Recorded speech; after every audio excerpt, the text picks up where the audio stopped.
কিন্তু হাদিস শরীফে রাসূল বলেছেন যেই ব্যক্তি বাম হাতে খাওয়া দাওয়া করে তার সাথে শয়তানে খাওয়া দাওয়া করে।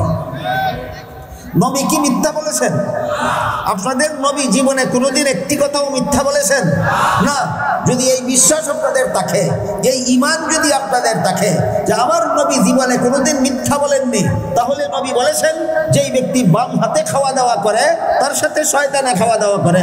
সুতরাং বাম হাতে খাওয়া দাওয়া করা নবীর শিক্ষা দেওয়া পদ্ধতি না, নবীর শিক্ষা দেওয়া নবীর পদ্ধতির পরিপন্থী, নবীর শিক্ষা দেওয়া পদ্ধতির পরিপন্থী।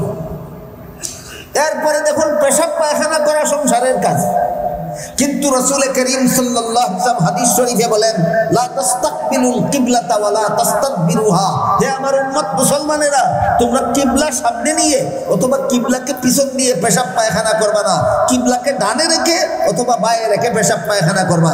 বলুন পেশাব পায়খানা করার পদ্ধতি নবী শিক্ষা দিয়েছেন কিনা? সংসারের কাজেও যদি কাজও যদি কেউ নবীর শিক্ষা দেওয়া পদ্ধতিতে করে, সংসারের কাজই করে, কিন্তু নবীর শিক্ষা দেওয়া পদ্ধতিতে যদি করে, নবী বলেন এর দ্বারা ইবাদতের সওয়াব হয়। এটা মহামূল্যবান একটা কথা, জীবনভর সমস্ত মুসলমান উম্মতে স্মরণ রাখার মতো, যে সংসারের যে কোনো কাজ নবীর শিক্ষা দেওয়া পদ্ধতি মতে করলে সংসারের কাজ করেই ইবাদতের সওয়াব পাওয়া যায়।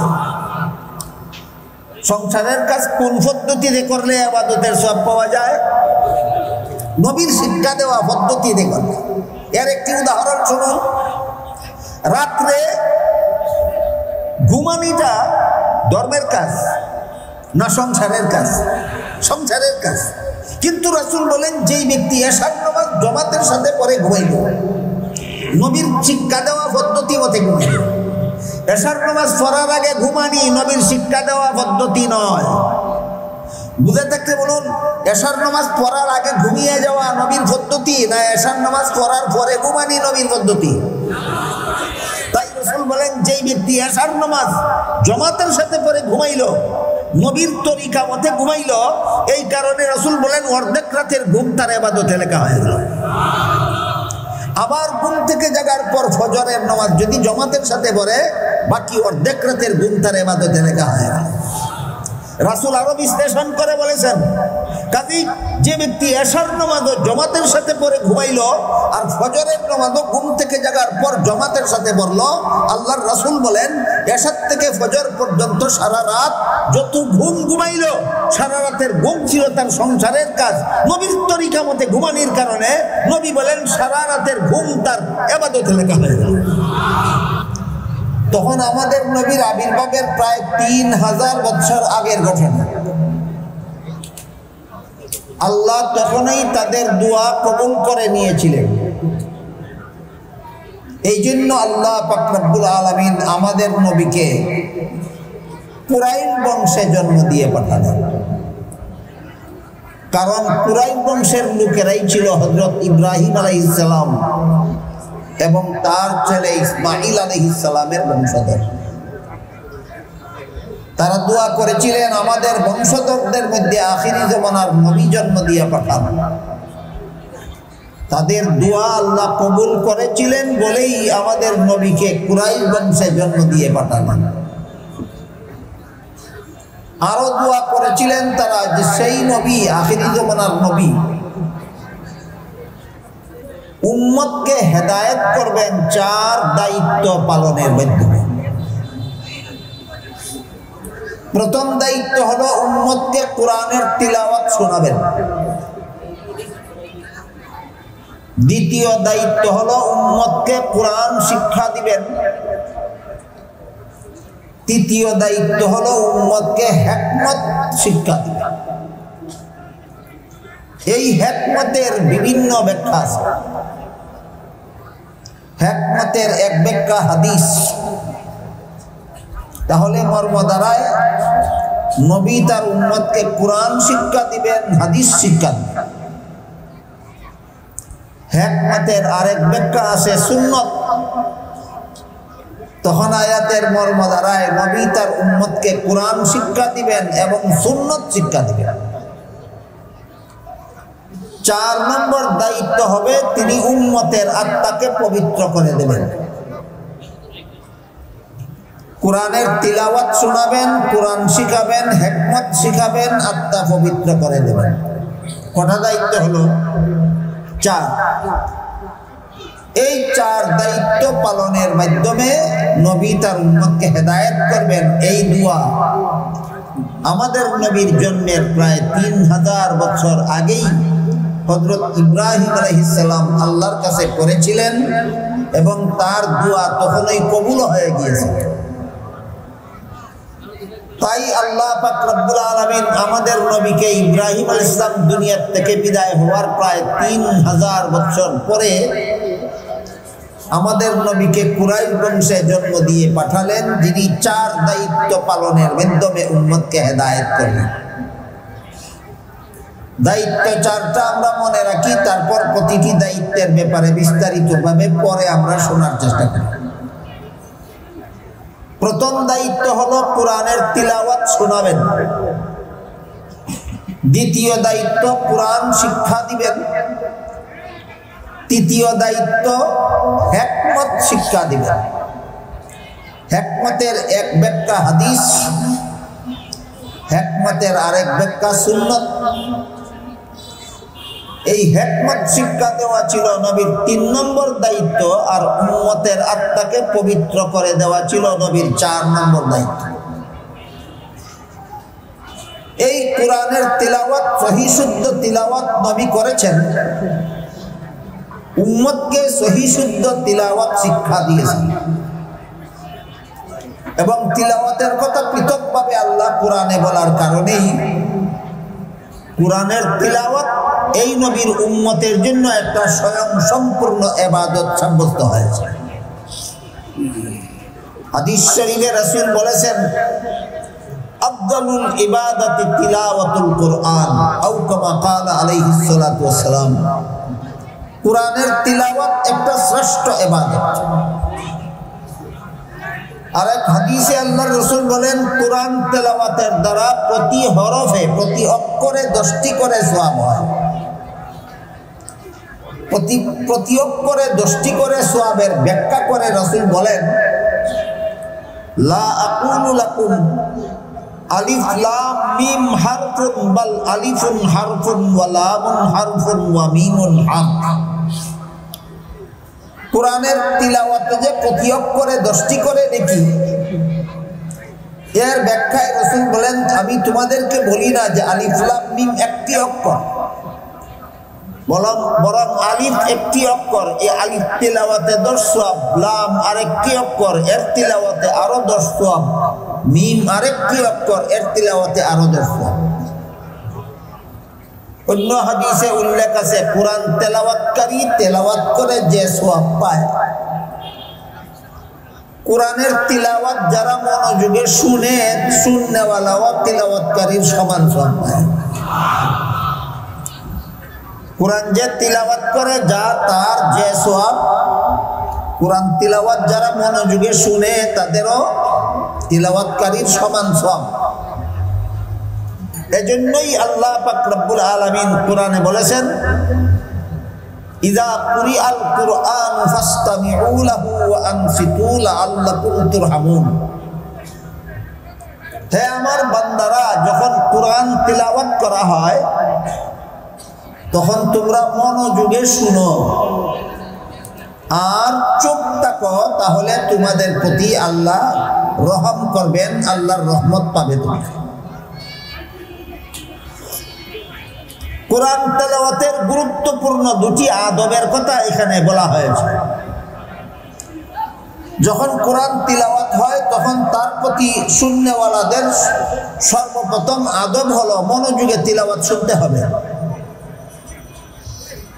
যেখানে লোকেরা মনোযোগে কোরআন তিলাওয়াত শুনে না, সেখানে কোরআন তেলাওয়াত করলে গুনাহ হয়, যেহেতু তিলাওয়াতের আদব রক্ষা করা হলো না।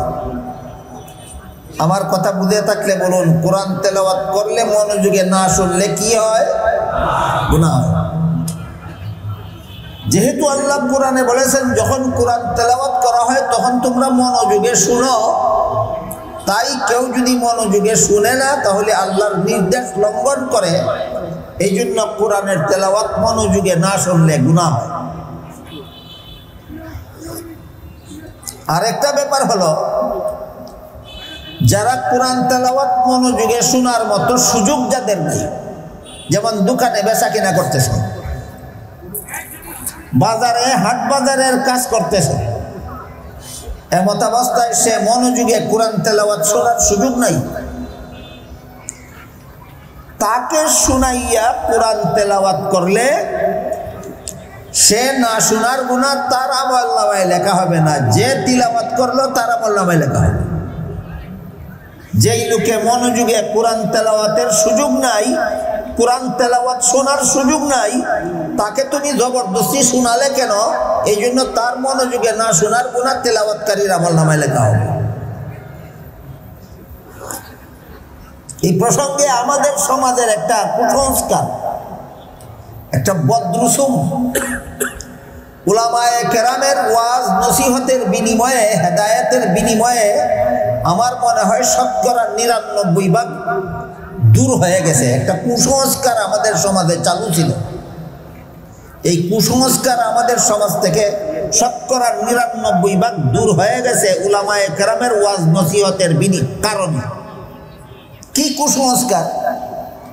আমাদের সমাজে একটা কুসংস্কার চালু ছিল, প্রায় মানুষে কোনো না কোনো হাফিজ সাহেবকে দিয়া মাইকের মাধ্যমে সারা রাতে কোরআন তেলাওয়াত করাতেন। হাফিজ সাহেব সারা রাত মাইকে কোরআন তেলাওয়াত করতেন, সন্ধ্যা রাত থেকে তিলাওয়াত শুরু করতেন আর ফজর পর্যন্ত তিলাওয়াত করে খতম করে ফেলতেন। এই বেচারা হাফিজ সাহেব মাইকে সারা রাত কোরআন তেলাওয়াত করত। আশেপাশে 1 মাইল এরিয়ার ভিতরে যত মানুষের কানে পৌঁছত, অনেকের রাতের ঘুম নষ্ট হয়ে যেত তার মাইকের কোরআন তেলাওয়াতের আওয়াজের কারণে। অনেক রোগীদের কষ্ট হতো, অনেক বাচ্চাদের কষ্ট হতো, অনেক বাচ্চার মায়েদের কষ্ট হতো। এই রকম তিলাওয়াতে গুনাহ ছাড়া কোনো সওয়াব নাই। উলামায়ে কেরাম দীর্ঘদিন যাবৎ ওয়াজ নসিহত করতে করতে বুঝাতে এই কুসংস্কার আমাদের সমাজ থেকে প্রায় বিদায়ের পথে। আজকাল এই কুসংস্কার আর তেমন একটা দেখতে পাওয়া যায় না। ওয়াজ মাহফিলে মাইকে যেটুকু কোরআনের অংশ তিলাওয়াত করা হয়, প্রথম কথা হলো যারা ওয়াজ শোনার জন্য বসা থাকেন এরা মনোযোগে তেলাওয়াতটা শুনেও থাকেন। দ্বিতীয় কথা হলো শুধুমাত্র তিলাওয়াতের সওয়াব পাওয়ার জন্য যদি তিলাওয়াত করা হয় সেইটা মনোযোগে না শুনলে গুনাহ হয়। আর বুঝাবার জন্য যদি কোরআন তেলাওয়াত করা হয়, আমি একটা আয়াত আপনাদের সামনে তিলাওয়াত করেছি, শুধু সওয়াব পাওয়ার জন্য না আপনাদেরকে বুঝাবার জন্য। বুঝাবার জন্য যদি কোরআন তেলাওয়াত করা হয় তাহলে যারা বুঝার জন্য সামনে বসলো তারা মনোযোগে শুনলে, অন্যরা মনোযোগে না শুনলেও গুনাহ নাই। বুঝা থাকলে বলুন, শুধু সওয়াবের জন্য তিলাওয়াত আর বুঝাবার জন্য তিলাওয়াতের বিধানে ব্যবধান আছে কিনা? শুধু সওয়াবের জন্য তিলাওয়াত করলে যাদের কানে পৌঁছবে সবাই মনোযোগে শুনতে হবে, না শুনলে গুনাহ হবে। আর বুঝাবার জন্য কোরআন তেলাওয়াত করলে যারা বুঝার জন্য বসেছে এরা মনোযোগে শুনলেই হবে, আশপাশের অন্য লোকে এই তেলাওয়াত মনোযোগে না শুনলেও কোনো গুনাহ হবে না। শুধুমাত্র সওয়াবের জন্য যদি কোরআন তেলাওয়াত করা হয়, এমন তিলাওয়াতের বিনিময়ে টাকা পয়সা দেওয়া নেওয়া দুটোটাই হারাম। এটা আপনাদের জানা থাকা দরকার। শুধুমাত্র সওয়াবের জন্য যদি কোরআন তেলাওয়াত করা হয়, এই তেলাওয়াতের বিনিময়ে টাকা পয়সা দেওয়াও হারাম, নেওয়াও হারাম। কিন্তু এই কয়েক যুগ আগেও আমাদের সমাজে এই কুপ্রথা চালু ছিল। হাফিজ সাহেব যে সারা রাত মাইকে কোরআন তেলাওয়াত করে খতম করতেন, এই খতমের সওয়াব মুর্দাদের নামে বক্সাইয়া দেওয়া হতো। অথচ এই তিলাওয়াতের বিনিময়ে হাফিজ সাহেবকে টাকা পয়সা দেওয়া হইতো, হাফিজ সাহেব টাকা পয়সা নিতেন। শুধুমাত্র সওয়াবের জন্য যে কোরআন তেলাওয়াত করা হয় এর বিনিময়ে টাকা পয়সা দেওয়াও গুনাহ, নেওয়াও গুনাহ। হাফিজ সাহেব সারা রাতে মাইকে কোরআন তেলাওয়াত খতম করে এতগুলি গুনাহ হাসিল করলো, কামাই করলো। যে হাফিজ সাহেব নিজেই এতগুলি গুনাহ অর্জন করলো, সেই হাফিজ সাহেব আপনার মুর্দেগানের কবরে সওয়াব পৌঁছাবে কোথার থেকে? অর্জন করলো গুনাহ, দিবে কিভাবে সওয়াব? এই কথাগুলি উলামায়ে কেরামের পক্ষ থেকে সমাজকে দীর্ঘদিন যাবৎ বোঝানো হচ্ছে। সমাজ ইনশাআল্লাহ আল্লাহর মেহেরবানি বুঝে ফেলেছে। এই ধরনের কুসংস্কার এখন আর আমাদের সমাজে নাই বললেও চলে। মাদ্রাসায় যে কোরআন ছাত্রদেরকে শিক্ষা দেওয়া হয়, এই কোরআন শিক্ষা দেওয়ার বিনিময়ে বেতন ভাতার লেনদেন জায়েজ। কারণ কোরআন শিক্ষা দেওয়া নফল নয়, কোরআন শিক্ষা দেওয়া ফরজ। আর কোরআন তেলাওয়াত করা ফরজ নয়, সেটা নফল। বলুন, নফলের ক্ষেত্রে অর্থের লেনদেন জায়েজ না ফরজের ক্ষেত্রে? হ্যাঁ, ফরজের ক্ষেত্রে। মাদ্রাসায় ছাত্রদেরকে কোরআন শিক্ষা দেওয়া এটা ফরজ, ছাত্ররা কোরআন শিক্ষা গ্রহণ করে এটাও ফরজ, যদিও ফরজে কিফায়া। এই ফরজ তিলাওয়াতের বিনিময়ে, ফরজ তালিমের বিনিময়ে বেতন ভাতার লেনদেন জায়েজ আছে। নফল তিলাওয়াতের বিনিময়ে বেতন ভাতার লেনদেন জায়েজ নেই। তেলাওয়াতের 2 নম্বর আদব আল্লাহ বলেন, ইযা কুরিআল কুরআনু ফাসতামিউ লাহু, যখন কোরআন তেলাওয়াত করা হয় তখন তোমরা মনোযোগে শুনো। এটা হলো যাদের আশেপাশে কোরআন তেলাওয়াত করা হয় তাদের জন্য কোরআন তেলাওয়াতের 1 নম্বর আদব মনোযোগে শুনতে হবে। 2 নম্বর আদব শিক্ষা দিয়ে আল্লাহ বলেন ওয়া আনসিতু, চুপ থাকো। আল্লাহ কি বলেছেন? যখন কোরআন তেলাওয়াত করা হয় তখন কি করব আমরা যারা শুনি? চুপ থাকব। এই একটা কুসংস্কার সমাজ থেকে দূর হতে না হতেই এই সমাজে নতুন আর একটা কুসংস্কার শুরু হয়ে গেছে। কোন কুসংস্কার দূর হইল? সারা রাত মাইকে কোরআন তেলাওয়াত করে খতম করা, এর বিনিময়ে টাকা পয়সার লেনদেন করা, এটা ছিল একটা কুসংস্কার। দীর্ঘদিনের ওয়াজ নসিহতের ফলে এই কুসংস্কার দূর হওয়ার পথে ইতিমধ্যে আরেক নতুন কুসংস্কার চালু হওয়ার পথে। সেটা কি?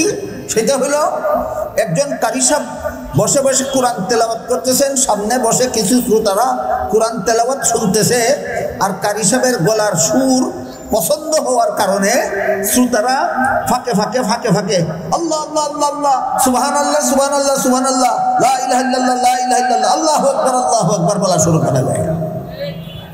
আমি আপনাদের জিজ্ঞেস করি, আল্লাহ কি বলেছেন? কোরআন তেলাওয়াত যখন করা হয় তখন তোমরা আল্লাহ আল্লাহ বলো না লা ইলাহা ইল্লাল্লাহ বলো বলেছেন? না আল্লাহু আকবার বলো বলেছেন? না সুবহানাল্লাহ সুবহানাল্লাহ বলো বলেছেন? না চুপ থাকো বলেছেন? আল্লাহ বললেন চুপ থাকো, আমি কেন লা ইলাহা ইল্লাল্লাহ বলতে থাকবো? আল্লাহ বলেন চুপ থাকো, আমি কেন আল্লাহু আকবার বলতে থাকবো? একটা কুসংস্কার সমাজ থেকে উলামায়ে কেরামের ওয়াজ নসিহতের বিনিময়ে ফলে দূর হওয়ার সাথে সাথে আরেকটা কুসংস্কার সমাজে শুরু হয়ে গেছে।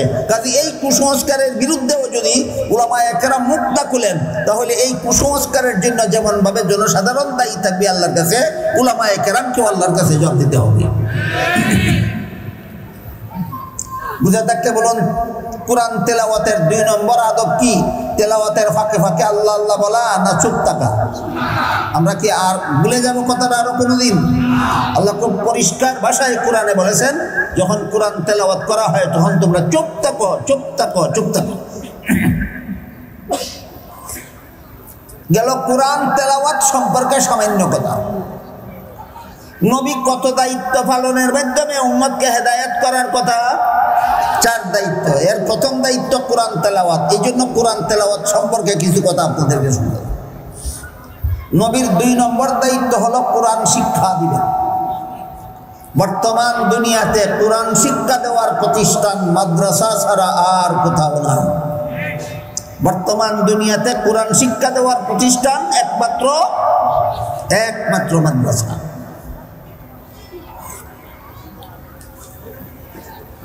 কোরআন শিক্ষার একটা পর্যায় হলো কোরআনের অর্থ বুঝে বুঝে আমি কোরআন শিখব, এটা একমাত্র মাদ্রাসার ছাত্রদের কাজ। আর কারো পক্ষে কোরআনের অর্থ বুঝে বুঝে কোরআন শিখা প্রায় অসম্ভব। আর কোরআন শিক্ষার আরেকটা পর্যায় হলো আমি সরাসরি কোরআনের অর্থ বুঝি না, কিন্তু কোরআনে আল্লাহ কি কি বিধান আমার উপর আরোপ করেছেন সেটা আমি বুঝি, আমি আলেমগণের কাছে শিখেছি। যেমন ধরুন, কোরআনের এক আয়াতে আল্লাহ বলেন, শাহরু রমাদান আল্লাযী উনজিলা ফীহিল কুরআন হুদাল লিন-নাসি ওয়া বায়্যিনাতিম মিনাল হুদা ওয়াল ফুরকান ফামান শাহিদা মিনকুমুশ শাহরা ফালইয়াসুমহু। অর্থ হলো রমজান মাসে রোজা রাখা ফরজ। রমজান মাসে রোজা রাখা ফরজ, এই বিধান আল্লাহ কোরআনে বলেছেন। যারা মাদ্রাসায় লেখাপড়া করেননি তারা আয়াতের অর্থ বুঝবেন না, কিন্তু বিধানটা তো জানেন। রমজান মাসে রোজা রাখা ফরজ, এই কথাটা যে আল্লাহ কোরআনে বলেছেন, এটা আপনারা জানেন কিনা? এটাও কোরআনের শিক্ষা, এটাও কোরআনের শিক্ষা। কোরআনের অর্থ বুঝে কোরআন শিক্ষা না কোরআনের বিধান জেনে কোরআন শিক্ষা? কোরআনের বিধান জানলেন, এটাও কোরআন শিক্ষা। কোরআন শিক্ষা আংশিকভাবে আপনাদের মধ্যে আছে, আপনারাও কোরআন কিছু না কিছু শিখেছেন। যেমন রমজান মাসে রোজা রাখা ফরজ, এটা কোরআনের শিক্ষা, আপনারাও জানেন। ঠিক তেমনি ভাবে অন্য আয়াতে আল্লাহ পাক রব্বুল আলামিন বলেছেন, ইন্নাস সালাতা কানাত আলাল মুমিনিনা কিতাবাম মাওকুতা, নিশ্চয় নির্ধারিত সময়ে নামাজ পড়া মুমিনদের জন্য ফরজ। জানেন কিনা আপনারা? এই বিধান আল্লাহ কোরআনে বলেছেন, নির্ধারিত সময়ে নামাজ পড়া মুমিনদের জন্য ফরজ। আপনি আয়াতের অর্থ না জানলেও কোরআনের এই বিধানটা আপনারা জানেন, সুতরাং আপনাদের মধ্যেও কোরআন শিক্ষা মোটামুটি ভাবে কোরআন শিক্ষা আছে। এই কোরআনের যে শিক্ষাগুলি আপনাদের মধ্যে জারি আছে, চালু আছে, কোরআনের যেসব শিক্ষা আপনারা জানেন, কোরআনে আল্লাহর বর্ণিত যেসব বিধান আপনারা জানেন, এই সব বিধানে সর্বপ্রথম বিশ্বাসী হতে হবে। সমস্ত মুমিন মুসলমানদের বিশ্বাস করতে হবে যে আল্লাহ কোরআনে যত বিধান দিয়েছেন সবগুলি সঠিক। আপনারা যারা কোরআনের কথা কিছু না কিছু জানেন, বলুন তো একটু দয়া করে, কোরআনে আল্লাহ বেঠিক কথা বলেছেন না সবগুলি কথা সঠিক? কোরআনে আল্লাহ কোনো একটি কথাও বেঠিক বলেননি। কোরআনে আল্লাহ যত কথা বলেছেন সবগুলি সঠিক বলেছেন। কিন্তু আমাদের বর্তমান আধুনিক শিক্ষিত সমাজে কোরআনের কিছু কথাকে বেঠিক সাব্যস্ত করার জন্য অত্যন্ত গভীর ষড়যন্ত্রের মাধ্যমে চক্রান্ত চলছে। কোরআনের কিছু বিধানকে বেঠিক সাব্যস্ত করার জন্য রীতিমতো এই মুসলমানদের সমাজে আন্দোলন চলছে। কোরআনের যে সমস্ত কথাকে বেঠিক সাব্যস্ত করার জন্য সমাজে কিছু লোকে আন্দোলন চালাচ্ছে, এরা যে সমস্ত বিধানকে বেঠিক সাব্যস্ত করার জন্য আন্দোলন চালাচ্ছে, এর মধ্যে একটি বিধানের কথা আজকের মতো আমি আপনাদের শুনাই।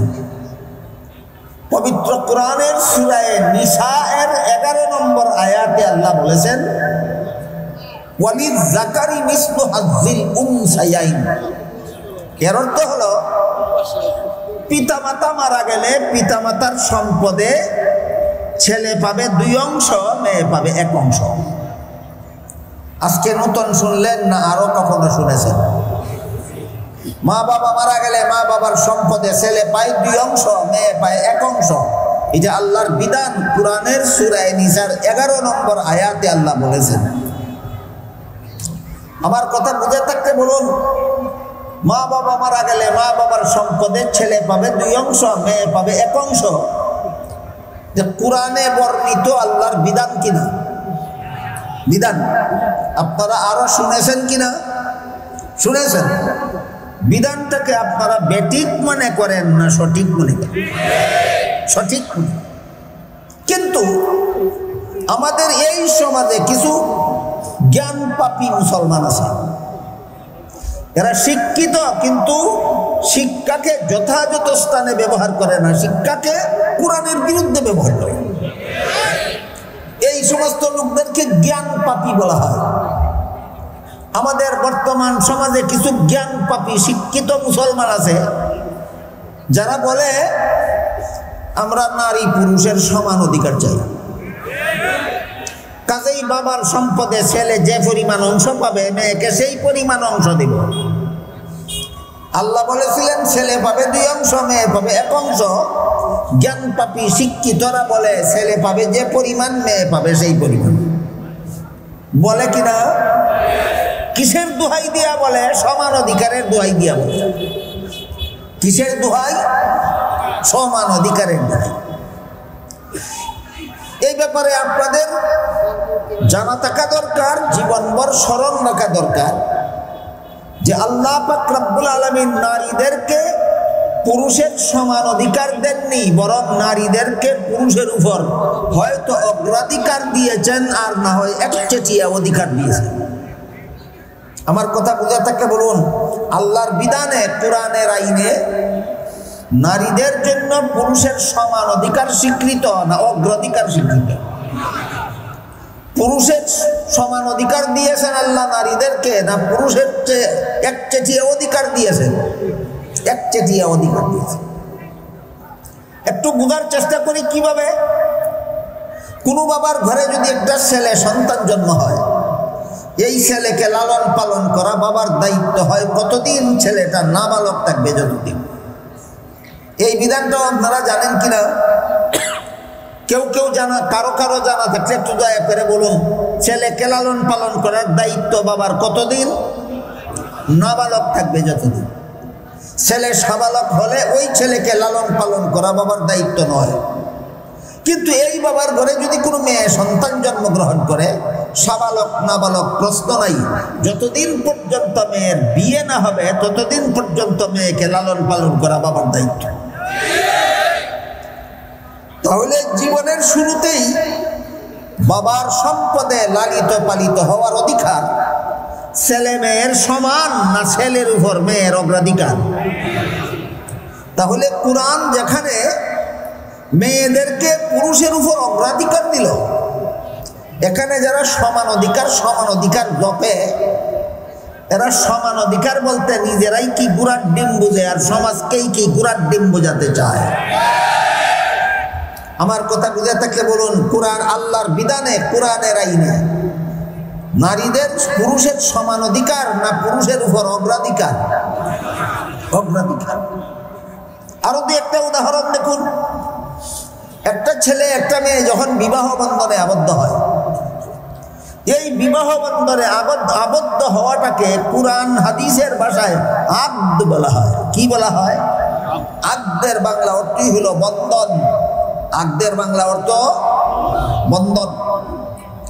একটা ছেলের সাথে একটা মেয়ের বিয়ে হলো, এই বিবাহ বন্ধনে যখন আবদ্ধ হয়, এর বিনিময়ে কোরআনের বিধান বলে মেয়ে তার স্বামীকে কিছুই দেবে না, স্বামী তার স্ত্রীকে মোহর দিতে হবে।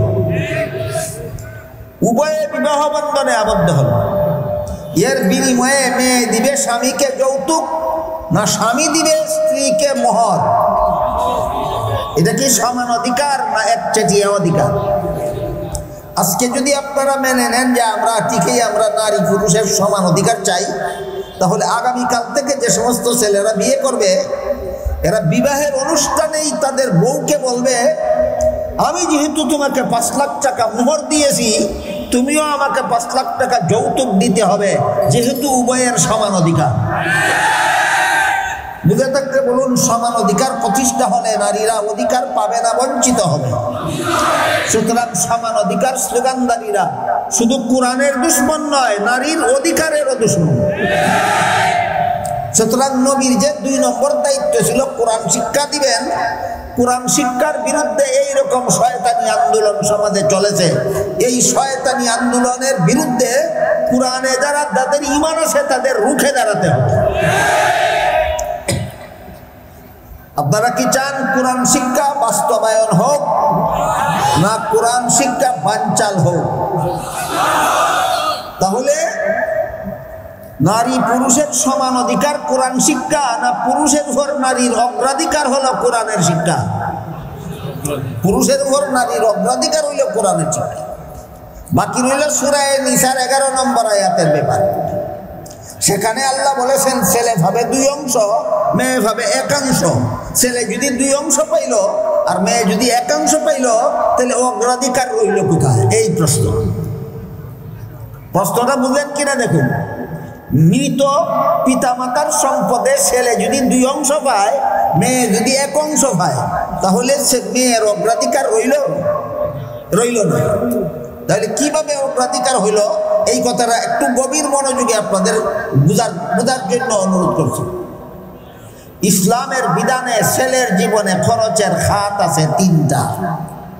1 নম্বর সাবালক হওয়ার পর থেকে নিজের লালন পালন, 2 নম্বর বিয়ে করার পর থেকে বউয়ের লালন পালন, 3 নম্বর সন্তানাদি জন্ম হওয়ার পর থেকে সন্তানাদি লালন পালন। আমার কথা বুঝে থেকে বলুন, ইসলামের বিধানে ছেলের জীবনে খরচের খাত আছে কটা? 1 নম্বর সাবালক হওয়ার পর থেকে নিজের লালন পালনের দায়িত্ব, 2 নম্বর বিয়ে করার পর থেকে বউ পালার দায়িত্ব, 3 নম্বর সন্তানাদি জন্ম হওয়ার পর থেকে সন্তানাদি লালন পালনের দায়িত্ব। খরচ আছে 3টা, অংশ পেল 2টা। খরচ আছে 3টা, অংশ পাইল 2টা। মনে রাখুন। এবার আসুন মেয়ের জীবনে বিয়ের পূর্ব পর্যন্ত মেয়েকে লালন পালন করা বাবার দায়িত্ব। বিয়ের পর থেকে মরণ পর্যন্ত তাকে লালন পালন করা স্বামীর দায়িত্ব। মেয়ের জীবনে খরচের কোনো খাত নাই। মেয়ের জীবনে খরচের কোনো খাত নাই। সে পাইল 1 অংশ। এবার বলুন, 3 খরচলা 2 অংশ পাইলে বেশি পায় না নাই খরচলা 1 অংশ পাইলেই বেশি পায়? সুতরাং এখানেও আল্লাহ নারীদেরকে অগ্রাধিকারই দিয়েছেন। এখানেও আল্লাহ নারীদেরকে অগ্রাধিকারই দিয়েছেন। এইটা কোরআনের শিক্ষা। নবীর যে 2 নম্বর দায়িত্ব ছিল উম্মতকে কোরআন শিক্ষা দিবেন।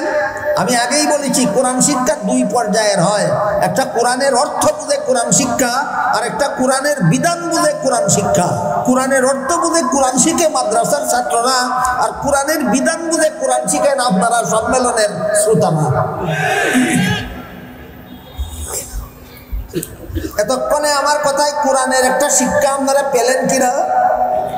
কি শিক্ষা? যে মৃত মা বাবা মারা গেলে পরে মা বাবার সম্পদের ছেলে 2 অংশ পায়, কিন্তু তার খরচ আছে 3টা। মেয়ে 1 অংশ পায়, তার খরচ নাই একটাও।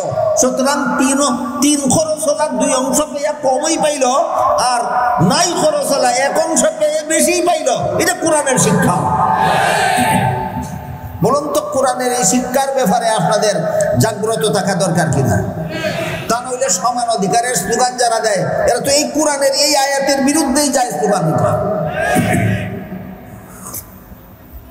নবীর 3 নম্বর দায়িত্ব বর্ণনা করে আল্লাহ বলেছেন ওয়াল হিকমাতা। এই নবী উম্মতকে হিকমত শিক্ষা দিয়ে হেদায়েত করবেন। আমি আগেই বলেছি হিকমতের বিভিন্ন ব্যাখ্যা আছে। হিকমতের এক ব্যাখ্যা হলো হাদিস। সেই ব্যাখ্যা মতো আয়াতের অর্থ দাঁড়ায় নবী উম্মতকে কোরআনের তিলাওয়াত শোনাবেন, নবী উম্মতকে কোরআন শিক্ষা দিবেন, আর নবী তার উম্মতকে হাদিস শিক্ষা দিবেন। কি শিক্ষা দিবেন? হাদিস শিক্ষা দিবেন।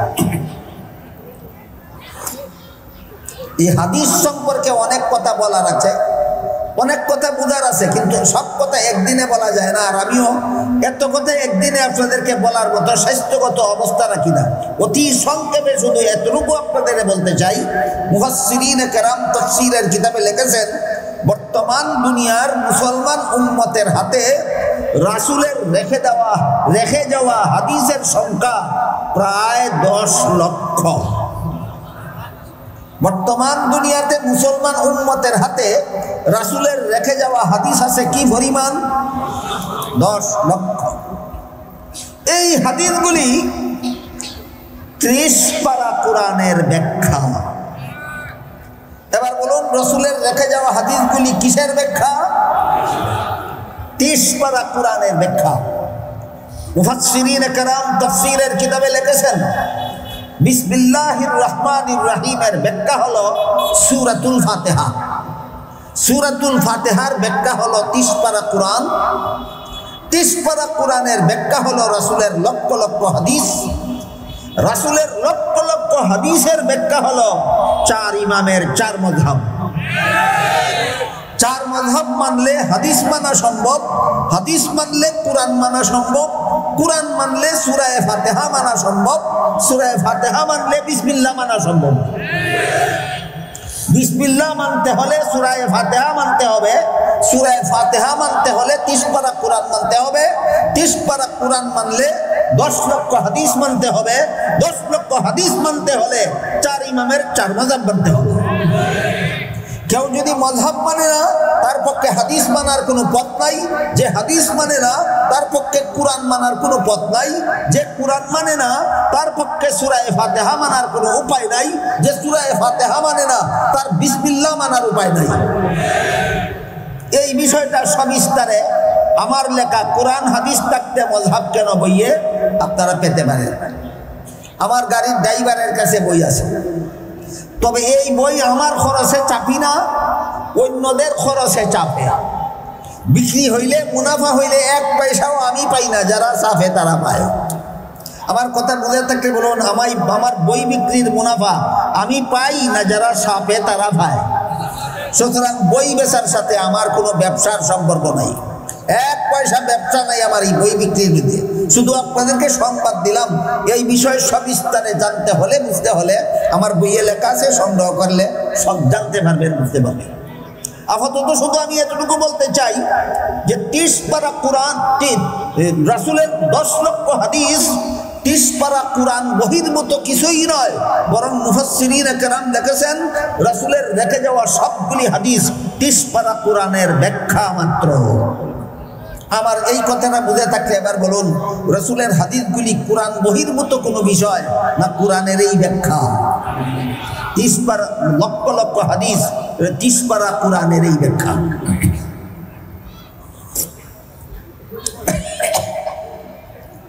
যেমন হাদিস কিভাবে কোরআনের ব্যাখ্যা হয় এর একটা উদাহরণ দিচ্ছি শুনুন।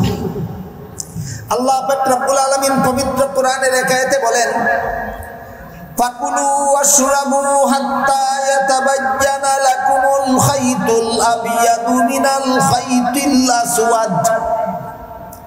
হে রোজাদারেরা, তোমরা দিনের বেলায় খানাফিনা বন্ধ রাখো। কখন থেকে খানাফিনা বন্ধ করবে? তোমরা রাতের বেলায় খানাফিনা করো, শেষ রাত্রে সেহরি খাও। কতক্ষণ পর্যন্ত সেহরি খাবে এর সীমানা নির্ণয় করে আল্লাহ কোরআনে বলেন, যতক্ষণ পর্যন্ত সাদা সুতা আর কালো সুতা পৃথকভাবে দেখা না যায়, যতক্ষণ পর্যন্ত সাদা সুতা কোনটা আর কালো সুতা কোনটা পৃথকভাবে দেখা না যায়, ততক্ষণ পর্যন্ত তোমরা সেহরি খাও। এই আয়াত নাজিল হওয়ার পর একজন সাহাবী সেহরি খেতে বসলেন, এক পায়ে বাঁধলেন একটা কালো সুতা, আরেক পায়ে বাঁধলেন একটা সাদা সুতা। একদিকে সেহরি খাচ্ছেন, অপরদিকে বারবার দুটো সুতার দিকে তাকাচ্ছেন, যতক্ষণ পর্যন্ত কোনটা কালো আর কোনটা সাদা পরিষ্কার দেখা না যায় ততক্ষণ পর্যন্ত যেন খেতে পারে। পরের দিন ঘটনা এটা রাসূলের কাছে বর্ণনা করা হলো। রাসূল সাল্লাল্লাহু আলাইহি ওয়াসাল্লাম বলে দিলেন, এখানে আল্লাহর ভাষায় সাদা সুতা আর কালো সুতা মূল অর্থে ব্যবহৃত নয়। এখানে সাদা সুতা আর কালো সুতা বলতে রূপক অর্থে আল্লাহ আকাশের দুইটা রং বুঝিয়েছেন। শেষ রাতে পূর্বাকাশে যে ঘন কালো রং ধারণ করে এটাকে রূপক অর্থে আল্লাহ কালো সুতা বলেছেন। আর কালো রং দূরীভূত হয়ে যে পূর্বাকাশ ফর্সা হয়ে ওঠে, আকাশের ফর্সা রংটাকে আল্লাহ কোরআনে রূপক অর্থে সাদা সুতা বলেছেন। ঘটনা বুঝে থাকলে বলুন, কিসের ব্যাখ্যা কোথায় পাওয়া গেল? কোরআনের ব্যাখ্যা রাসূলের হাদিসে পাওয়া গেল। কিসের ব্যাখ্যা কোথায় পাওয়া গেল? কোরআনের ব্যাখ্যা রাসূলের হাদিসে পাওয়া গেল। এই জন্য মুফাসসিরিনে কেরাম লিখেছেন, উম্মতের হাতে রেখে যাওয়া রাসূলের সবগুলি হাদিস 30 পারা কোরআনের ব্যাখ্যা। গেল কোরআন শিক্ষার হিকমতের এক ব্যাখ্যা। রাসূলের তৃতীয় দায়িত্ব ছিল উম্মতকে হিকমত শিক্ষা দিবেন। এই হিকমতের এক ব্যাখ্যা হইল হাদিস। রাসূল উম্মতকে তার হাদিস শিক্ষা দিবেন। হিকমতের আরেক ব্যাখ্যা হলো সুন্নত। হিকমতের আরেক ব্যাখ্যা কি? সুন্নত। এই সুন্নতের ব্যাপারে কথা অনেক লম্বা, অনেক লম্বা। আমি আগেই বলেছি আমার স্বাস্থ্যে এত লম্বা কথা বলার মতো অবস্থা নাই, আর আপনারাও শুধু আমার কথা শুনলে অন্যান্য মেহমানদের কথাও তো শুনতে হবে, তাই সব কথা সবিস্তারে বলতে যাচ্ছি না। সুন্নত সম্পর্কে সংক্ষেপে দুই একটা কথা বলছি শুনুন। রাসূলের সুন্নত কথাটা ইসলাম ধর্মে তিনটা অর্থে ব্যবহৃত হয়। নবীর সুন্নত কথার তিনটা অর্থ আছে।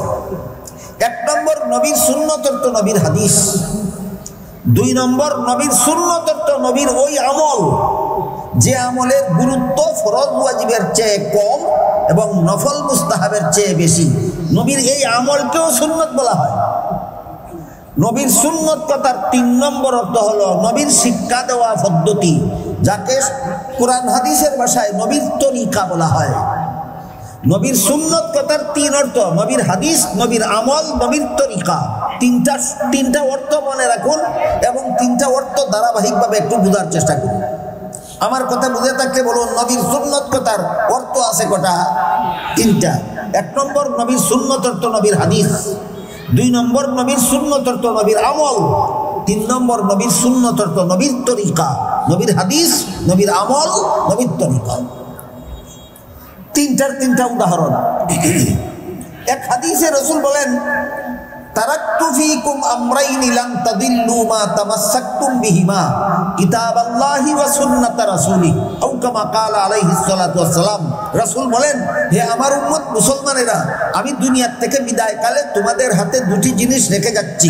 যতদিন পর্যন্ত তোমরা আমার রেখে যাওয়া দুটি জিনিস শক্তভাবে ধারণ করে থাকবে, ততদিন পর্যন্ত তোমরা পথভ্রষ্ট হবে না, তোমরা জাহান্নামের পথের যাত্রী হবে না।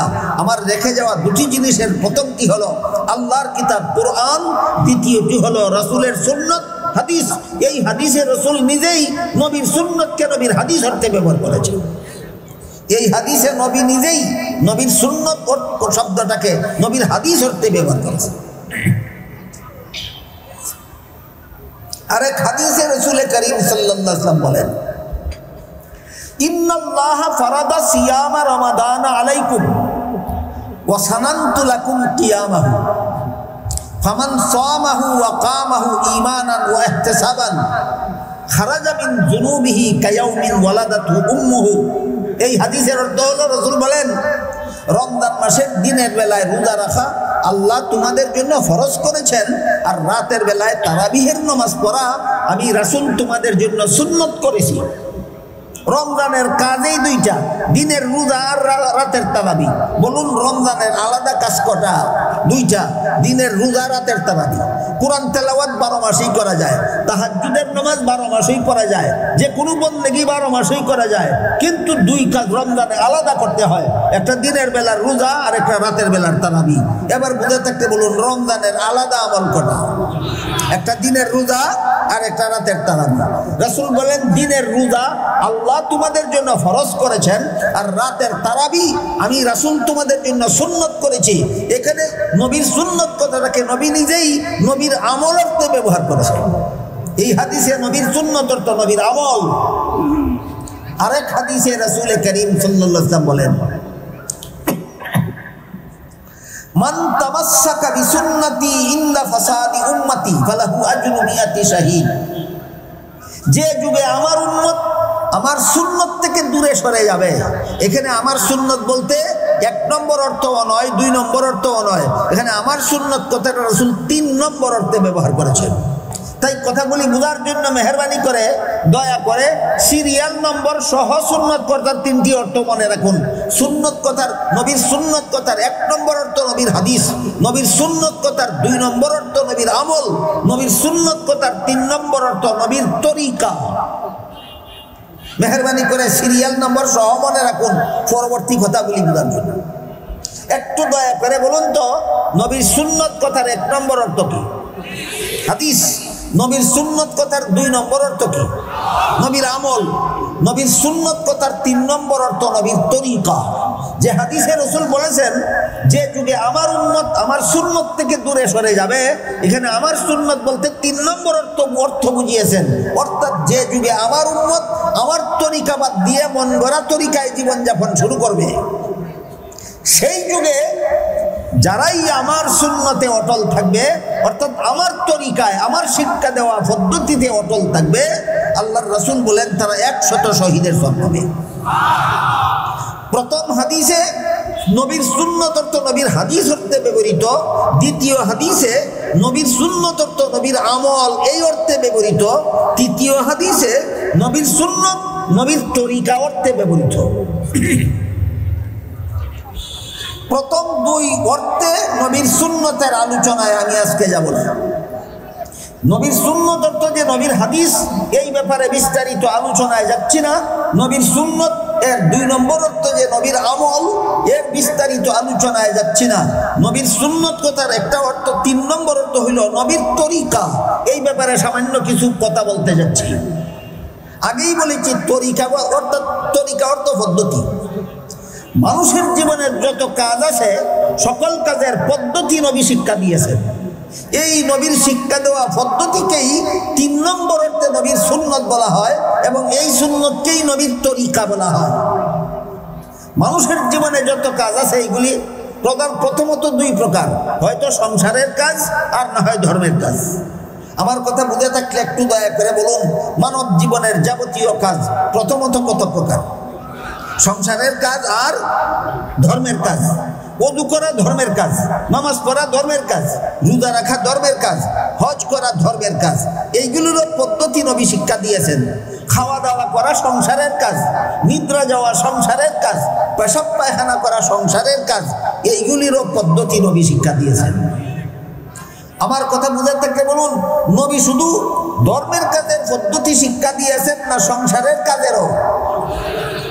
মানব জীবনের সকল কাজের পদ্ধতি নবী শিক্ষা দিয়েছেন। নবীর শিক্ষা দেওয়া পদ্ধতিকেই 3 নম্বর অর্থে নবীর সুন্নত বলা হয়। 3 নম্বর অর্থে কি বলা হয়? নবীর সুন্নত বলা হয়। যেমন খাওয়া দাওয়া সংসারের কাজ, কিন্তু হাদিস শরীফে রাসূল বলেছেন যেই ব্যক্তি বাম হাতে খাওয়া দাওয়া করে তার সাথে শয়তানে খাওয়া দাওয়া করে। নবী কি মিথ্যা বলেছেন? আপনাদের নবী জীবনে কোনোদিন একটি কথাও মিথ্যা বলেছেন না। যদি এই বিশ্বাস আপনাদের থাকে, এই ঈমান যদি আপনাদের থাকে যে আমার নবী জীবনে কোনোদিন মিথ্যা বলেননি, তাহলে নবী বলেছেন যেই ব্যক্তি বাম হাতে খাওয়া দাওয়া করে তার সাথে শয়তানে খাওয়া দাওয়া করে। সুতরাং বাম হাতে খাওয়া দাওয়া করা নবীর শিক্ষা দেওয়া পদ্ধতি না, নবীর শিক্ষা দেওয়া নবীর পদ্ধতির পরিপন্থী, নবীর শিক্ষা দেওয়া পদ্ধতির পরিপন্থী।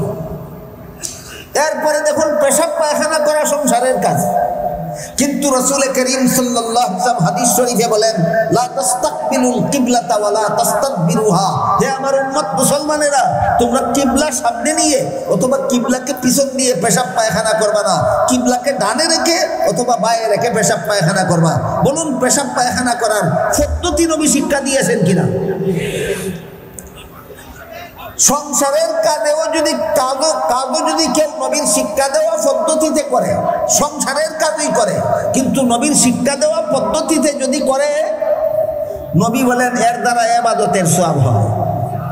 এটা মহামূল্যবান একটা কথা, জীবনভর সমস্ত মুসলমান উম্মতে স্মরণ রাখার মতো, যে সংসারের যে কোনো কাজ নবীর শিক্ষা দেওয়া পদ্ধতি মতে করলে সংসারের কাজ করেই ইবাদতের সওয়াব পাওয়া যায়। সংসারের কাজ কোন পদ্ধতিতে করলে ইবাদতের সওয়াব পাওয়া যায়? নবীর শিক্ষা দেওয়া পদ্ধতিতে করলে। এর একটি উদাহরণ শুনুন। রাত্রে ঘুমানিটা ধর্মের কাজ না সংসারের কাজ? সংসারের কাজ। কিন্তু রাসূল বলেন যেই ব্যক্তি এশার নামাজ জামাতের সাথে পড়ে ঘুমাইল, নবীর শিক্ষা দেওয়া পদ্ধতি মতে ঘুমাইল। এশার নামাজ পড়ার আগে ঘুমানি নবীর শিক্ষা দেওয়া পদ্ধতি নয়। বুঝে থাকতে বলুন, এশার নামাজ পড়ার আগে ঘুমিয়ে যাওয়া নবীর পদ্ধতি না এশার নামাজ পড়ার পরে ঘুমানি নবীর পদ্ধতি? তাই রাসূল বলেন যেই ব্যক্তি এশার নামাজ জামাতের সাথে পড়ে ঘুমাইল, নবীর তরিকা মতে ঘুমাইল, এই কারণে রাসূল বলেন অর্ধেক রাতের ঘুম তার ইবাদতে লেখা হয়ে গেল। আবার ঘুম থেকে জাগার পর ফজরের নামাজ যদি জামাতের সাথে পড়ে, বাকি অর্ধেক রাতের ঘুম তার ইবাদতে লেখা হয়। রাসূল আরো বিশ্লেষণ করে বলেছেন, কাজী যে ব্যক্তি এশার নামাজও জমাতের সাথে পড়ে ঘুমাইলো আর ফজরের নামাজও ঘুম থেকে জাগার পর জমাতের সাথে পড়লো, আল্লাহর রাসূল বলেন এশার থেকে ফজর পর্যন্ত সারা রাত যত ঘুম ঘুমাইলো, সারা রাতের ঘুম ছিল তার সংসারের কাজ। নবীর তরিকা মতে ঘুমানির কারণে নবী বলেন সারা রাতের ঘুম তার ইবাদতে লেখা হয়ে গেল। এই হাদিসে নবী আমাদেরকে কি শিক্ষা দিলেন? এই হাদিসে শিক্ষা দিলেন সংসারের কাজও যদি নবীর সুন্নত মতে করা হয়, নবীর তরিকা মতে করা হয়, সংসারের কাজও যদি নবীর শিক্ষা দেওয়া পদ্ধতিতে করা হয়, সবগুলি সংসারের কাজের দ্বারা আল্লাহর কাছে ইবাদতের সব পাওয়া যায়। আর ধর্মের কাজও যদি নবীর তরিকা মতে না করে মন গড়া মতে করা হয়, ধর্মের কাজ নবীর তরিকা মতে না করে যদি মন গড়া মতে করা হয়, তাহলে ধর্মের কাজের দ্বারাও গুনাহ হয়। এবং এমন ধর্মের কাজকে হাদিস শরীফে রাসূল বলেছেন বেদাত। ধর্মের কাজ বেদাত, সংসারের কাজ বেদাত নয়। বুঝে থাকলে বলুন, সংসারের কাজ বেদাত না ধর্মের কাজ বেদাত? ধর্মের কোন কাজ বেদাত?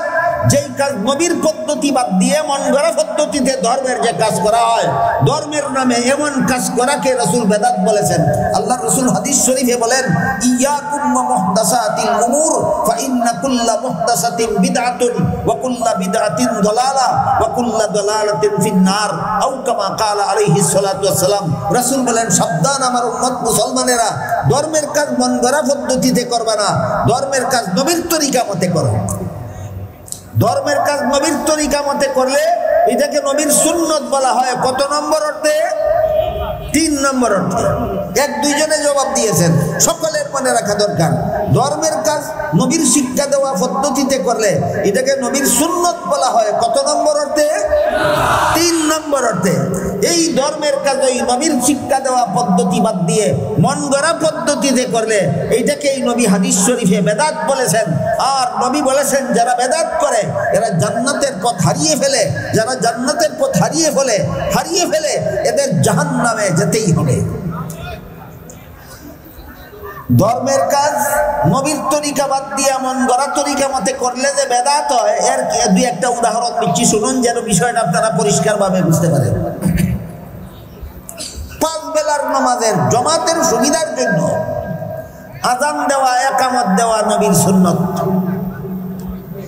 বলুন আপনাদের জানা থাকলে 5 বেলার নামাজের জমাতের জন্য আযান সুন্নত কিনা, ইকামত সুন্নত কিনা? আযান ইকামতের সুবিধা কি? মুসল্লিরা জমাতের সময় বুঝতে সুবিধা হয়। কোন সময় নামাজের সময় হলো আযানের দ্বারা মুসল্লিরা বুঝতে পারে, কোন সময় জমাত দাঁড়ালো ইকামতের দ্বারা মুসল্লিরা বুঝতে পারে, সহজে মুসল্লিরা জমাতে শরীক হতে পারে। এজন্য 5 বেলার নামাজের জমাতের সুবিধার জন্য আযান দেওয়া সুন্নত, ইকামত দেওয়া সুন্নত। কিন্তু জানাজার নামাজের জমাতের জন্য আযানও সুন্নত নয়, ইকামতও সুন্নত নয়। এখানে যদি আপনি মন গড়া যুক্তি খাটান, যে যুক্তিতে 5 বেলার নামাজে আযান দিলাম, যে যুক্তিতে 5 বেলার নামাজে ইকামত দিলাম, সেই যুক্তি তো জানাজার নামাজের বেলায়ও বিদ্যমান, সেই যুক্তি তো ঈদের নামাজে আরো বেশি বিদ্যমান। বলুন তো আপনারা 5 বেলার নামাজের জমাতে লোক সংখ্যা বেশি হয় না ঈদের জমাতে মুসল্লির সংখ্যা বেশি হয়? অল্প সংখ্যক মুসল্লিদের টাইম জানার জন্য যদি আযান ইকামত সুবিধাজনক হয়, বেশি সংখ্যক মুসল্লিদের নামাজের টাইম জানার জন্য তো আযান ইকামতের আরো বেশি দরকার ছিল। কিন্তু ঈদের নামাজে যদি কেউ আযান দেয়, সেই আযান হবে বেদাত। ঈদের নামাজে যদি কেউ ইকামত দেয়, ইকামত হবে বেদাত। আমার কথা বুঝে থাকলে এবার আপনাদের বলতে হবে, 5 বেলার নামাজে আযান দিলে সুন্নত কেন? 5 বেলার নামাজে ইকামত দিলে সুন্নত কেন? ঈদের নামাজে আযান দিলে বেদাত কেন? ঈদের নামাজে ইকামত দিলে বেদাত কেন? একমাত্র কারণ, যেখানে নবীর তরিকায় আছে সেখানেই সুন্নত, যেখানে নবীর তরিকায় নাই সেখানে মন গড়া যুক্তি খাটানোটাই বেদাত। ঠিক তেমনি ভাবে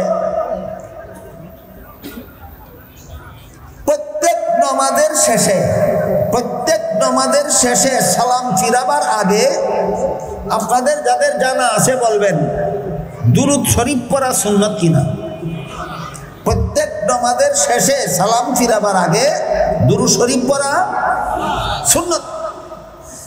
দুরূদ শরীফের যত ফজিলত সম্বলিত হাদিস আছে, এর মধ্যে এক হাদিসে আল্লাহ রাসূল বলেন, যে ব্যক্তি আমার প্রতি একবার দুরূদ শরীফ পড়বে, আল্লাহ তার প্রতি 10 বার রহমত নাযিল করবে।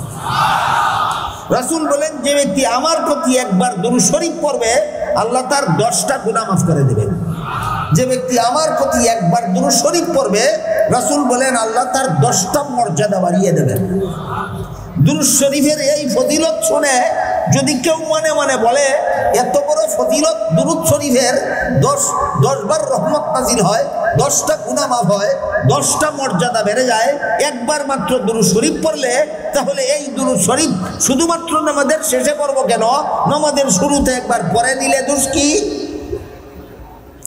এই লোকটা নামাজের শুরুতেও একবার দুরূদ শরীফ পড়ে, বরং এটা সুন্নত হবে না বেদাত? দুরূদ শরীফ পড়া এত বড় সওয়াবের কাজ, বেদাত কেন? এটা নবীর তরিকার দুরূদ নয়, এটা তোমার মন গড়া দুরূদ। বলুন, নামাজের শুরুতে দুরূদ শরীফ পড়লে নবীর তরিকার দুরূদ হবে না মন গড়া দুরূদ হবে? এই রকম মন গড়া যুক্তি দিয়া ধর্মের নামে যত কাজ করা হয়, আল্লাহ রাসূল সবগুলিকেই বলেছেন বেদাত, বেদাতীরা জাহান্নামী। রাসূল বলেছেন বেদাতীরা জাহান্নামী।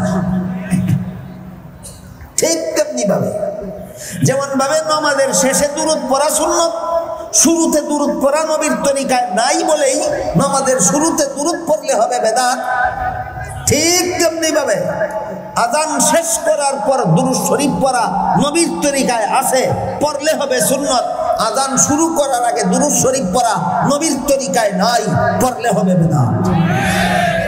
এবার আপনাদের বলতে হবে, আযান শেষ করার পর দুরূদ শরীফ সুন্নত কেন?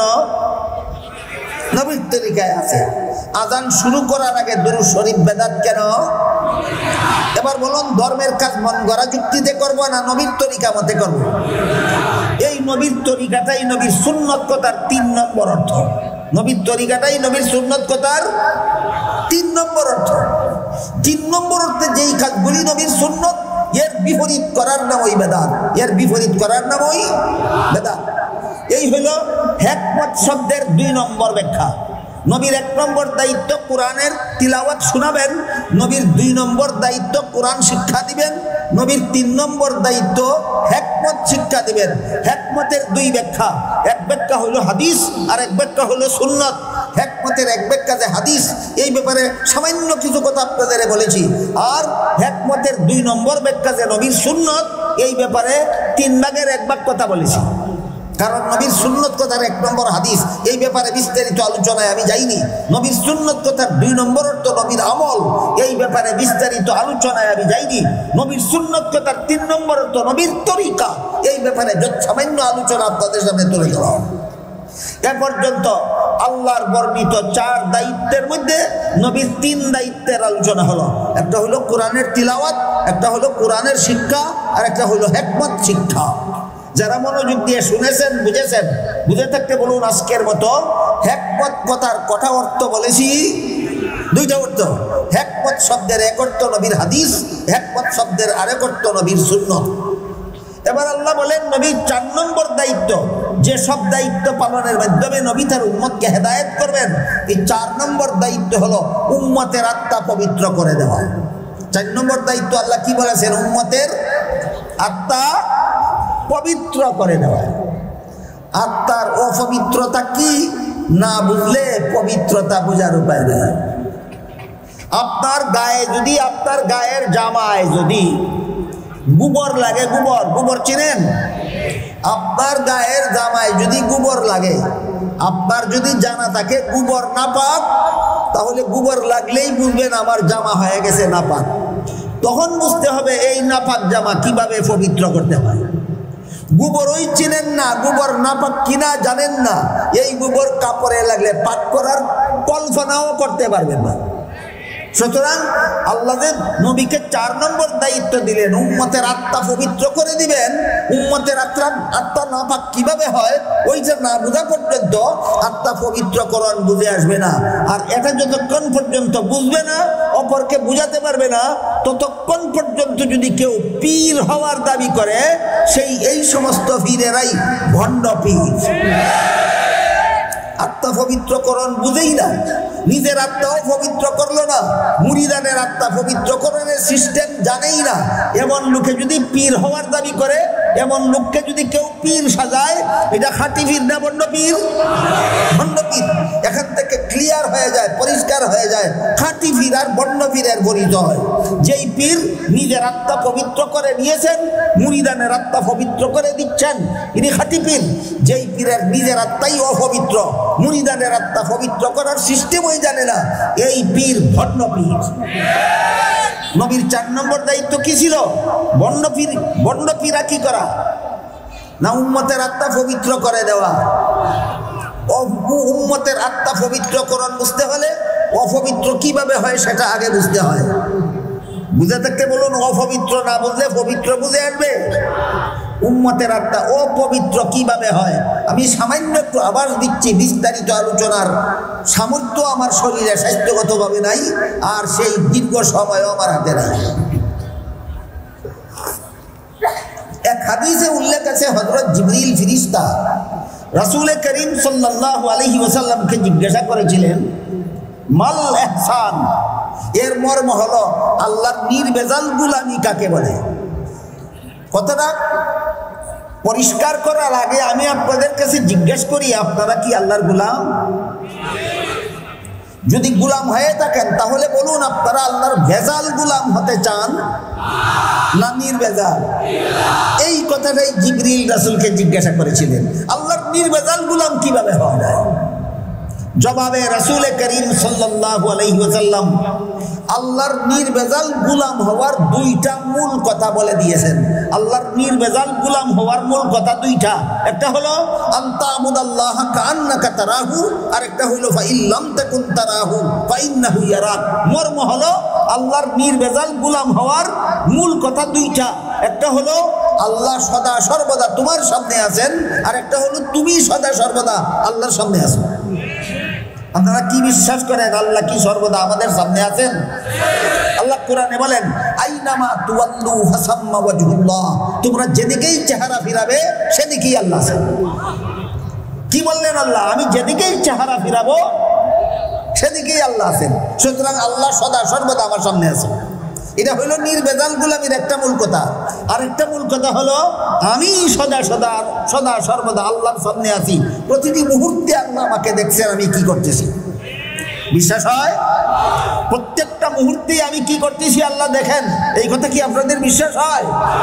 এবার বলুন, যদি সত্যই আমি বিশ্বাস করি যে প্রতি মুহূর্তে আমি কি করতেছি আল্লাহ দেখতেছেন, তাহলে যেই মুহূর্তে চুরি করি সেই মুহূর্তে আল্লাহ দেখতেছেন, এমত অবস্থায় আমি চুরি করার সাহস পাই কিভাবে? আল্লাহ দেখতেছেন এই কথা বিশ্বাস করা সত্ত্বেও আমি ডাকাতি করার সাহস পাই কিভাবে?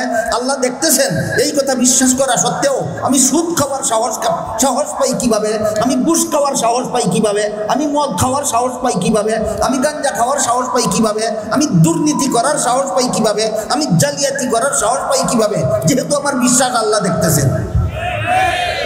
তার কারণ হলো বিশ্বাস আমার ঘুমন্ত, বিশ্বাস জাগ্রত নয়। বুঝে থাকে বলুন, আল্লাহ আমাকে দেখতেছেন বিশ্বাস করা সত্ত্বেও হারাম কাজের সাহস কখন হয়? বিশ্বাস জাগ্রত থাকলে না ঘুমন্ত থাকলে? বিষয়টা আপনাদের বোঝাবার জন্য একটি সহজ উদাহরণ দিচ্ছি, শুনুন। ধরুন আপনার বাড়ি পাহারা দেওয়ার জন্য রাতের বেলায় একজন বেতনভোগী দারোয়ান আপনার গেইটে বসা থাকে। দারোয়ানকে বেতন দিচ্ছেন 10,000 টাকা মাস, সারা রাত বসে বসে পাহারা দেওয়ার জন্য, চোর যেন আপনার বাড়িতে ঢুকতে না পারে। কিন্তু আমি জিজ্ঞেস করি, সেই দারোয়ান যদি আপনার গেইটে সোফায় বসে বসে ঘুমায়, কিসে বসে কি করে, এমত অবস্থায় চোর আপনার বাড়িতে ঢুকতে পারবে কিনা? এবার বলুন, পাহারাদার আসে তারপরে চোর ঢুকে কিভাবে? পাহারাদার ঘুমন্ত থাকার কারণে। ঠিক তেমনি ভাবে আল্লাহ সর্বদাই আমাকে দেখেন, এই বিশ্বাস আমার ইমানের পাহারাদার, এই বিশ্বাস আমার আমলের পাহারাদার। এরপরে আমি চুরি করি কিভাবে? এরপরে আমি দুর্নীতি করি কিভাবে? এরপরে আমি জালিয়াতি করি কিভাবে? আমার বিশ্বাস নামের পাহারাদার ঘুমিয়ে আছে। সুতরাং আমার গোলামিটা নির্ভেজাল। কেউ কিছু বলেন? আমার গোলামিটা নির্ভেজাল না ভেজাল? এবার বলুন, আল্লাহ আমাকে দেখতেছেন, এই বিশ্বাস কার কার বিশ্বাসটা ভেজাল? যারা আল্লাহ দেখতেছেন বিশ্বাসও করে, আবার হারাম কাজের সাহসও করে। আল্লাহ দেখতেছেন বিশ্বাসও করে, আবার হারাম কাজের সাহসও করে, তার গোলামি ভেজাল। জিবরিল জিজ্ঞাসা করেছিলেন, এই ভেজাল গোলামির থেকে মুক্ত হয়ে আমি আমার আল্লাহর গোলামিটা নির্ভেজাল করার পদ্ধতি কি? পদ্ধতি হইল তোমার ঘুমন্ত বিশ্বাসকে জাগ্রত করো, তোমার পাহারাদার ঘুমন্ত পাহারাদারকে জাগাও। এবার বোঝাবার চেষ্টা করছি আপনাদেরকে, আমার ঈমানকে জাগ্রত করলে আমার ফলাফল কি হবে। হযরত ইউসুফ আলাইহিস সালামের সাথে জিনা ব্যভিচার করার জন্য জুলেখা একটা খাস কামরায় নিয়ে গেছিল, যেই কামরার ভিতরে ইউসুফ জুলেখা দুজন ছাড়া দুনিয়ার কোনো মানুষ ছিল। সেই কামরায় ঢুকে ইউসুফ আলাইহিস সালাম দেখলেন কামরার এক পাশে জুলেখা পর্দা দ্বারা কোনো একটা কিছু ডেকে রেখেছে। ইউসুফ আলাইহিস সালাম জুলেখাকে জিজ্ঞেস করলেন, এই কামরার এক পাশে তুমি পর্দা দিয়ে কি ডেকে রেখেছ? জুলেখা বলে, আমি যেই মূর্তিটার পূজা করি মূর্তিটা ডেকে রেখেছি। ঘটনা বুঝে থাকলে বলুন, কামরার এক পাশে জুলেখা পর্দা দিয়ে কি ডেকে রেখেছিল? মূর্তি। ইউসুফ আলাইহিস সালাম জিজ্ঞাসা করলেন, এইটা তো তুমি পূজাই করো, তুমি দেখে রাখলা কেন? জুলেখা বলে, এই মুহূর্তে তোমার সাথে আমি জিনা করব। কাজেই যেই দেবতার পূজা করি সেই দেবতার সামনে জিনা করতে আমার লজ্জা হয়, এই জন্য দেবতা ডেকে রেখেছি তোমার সাথে জিনা করার জন্য। ইউসুফ আলাইহিস সালাম জুলেখার জবাব শুনে জিজ্ঞাসা করলেন, না দেখে জিনা করলে, মূর্তির সামনে জিনা করলে কি তোমার মূর্তি দেখে ফেলে? আপনারা কি বলেন? মূর্তি না দেখে তার সামনে জিনা করলে মূর্তি দেখে? জুলেখাকে জিজ্ঞেস করলেন, না ডাকলে কি মূর্তি দেখে?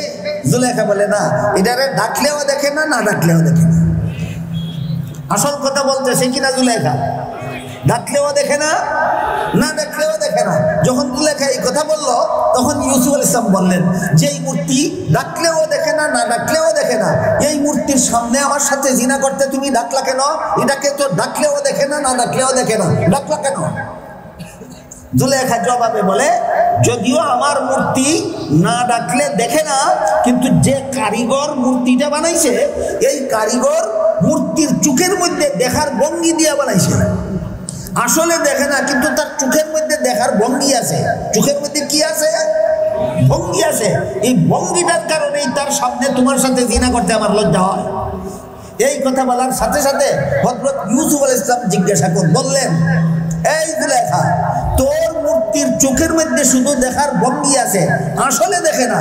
এই কারণে যদি তার সামনে আমার সাথে জিনা করতে তোর লজ্জা হয়, তাহলে আমার আল্লাহ যে আসলেই দেখে, সেই আল্লাহর সামনে তোর সাথে জিনা করতে কি আমার লজ্জা হয় না? এবার বলুন, আল্লাহ আমাকে দেখে। ইউসুফ আলাইহিস সালামের এই বিশ্বাস ছিল ঘুমন্ত। এবার বলুন, আল্লাহ আমাকে সর্বদা দেখে, বিশ্বাস জাগ্রত থাকলে গোলামি ভেজাল হয় না নির্ভেজাল? এই বিশ্বাসকে জাগ্রত করার নাম নির্ভেজাল, নির্ভেজাল গোলামি। সুতরাং যে ব্যক্তি বিশ্বাস করে আল্লাহ আমাকে সদা সর্বদা দেখতেছেন, এই ব্যক্তির বিশ্বাস যদি জাগ্রত থাকে, তাহলে সে কোনো হারাম কাজের সাহস করতে পারে না, আল্লাহর কোনো ইবাদত বন্দেগীতে অলসতা করতে পারে না। এই রকম অবস্থা সৃষ্টি হওয়ার নাম আল্লাহর নির্ভেজাল গোলামি। এই অবস্থা যাদের মধ্যে সৃষ্টি হয়, এরা কামিল পীর। এই অবস্থা যাদের মধ্যে সৃষ্টি হয় না, যারা বেপরদা চলে, মাজারে মাজারে যায়, উরুস করে, গান বাজনা করে, উলঙ্গ থেকে ঘুঙ্গুর পরে, সাধু কাপড় পরে, সালার টাক পরে, নামাজ রোজার ধারদারেরা, পর্দা বসিদার ধারদারেরা, জীবনভর সারা বছর হারাম কাজে লিপ্ত, এরা পীর নয়, ভণ্ড। উম্মতকে ভণ্ডামি শিক্ষা দেওয়া ছিল রাসূলের 4 নম্বর দায়িত্ব।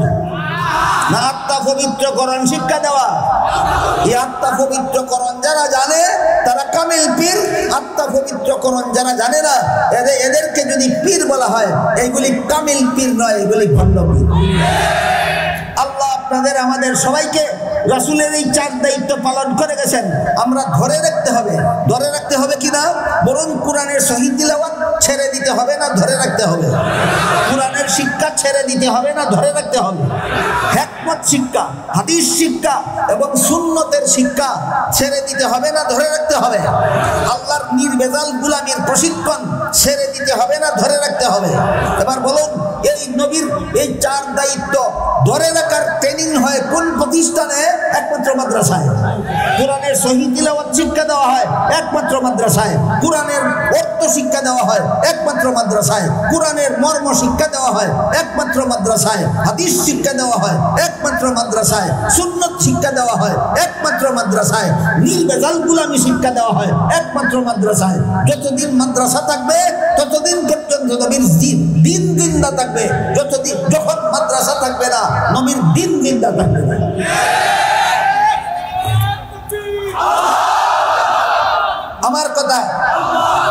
আমার কথা বুঝে দেখলে একটু দয়া করে বলুন, শুরু থেকে শেষ পর্যন্ত যত কথা বললাম আপনারা শুনলেন, এর দ্বারা কি প্রমাণ হইল?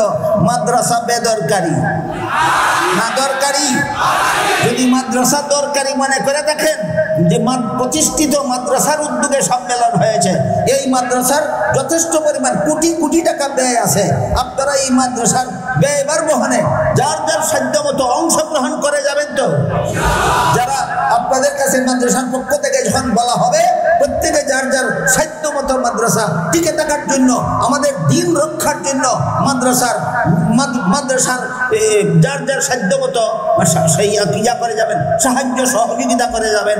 এই বলে আমি আমার কথা শেষ করলাম। ওয়া আখিরু দাওয়ানা আনিল হামদুলিল্লাহি রাব্বিল আলামিন। আলহামদুলিল্লাহ, হযরত অত্যন্ত মূল্যবান নসিহত করেছেন। আল্লাহ পাক আমাদেরকে বুঝার এবং আমল করার তৌফিক দান করুন। উপস্থিত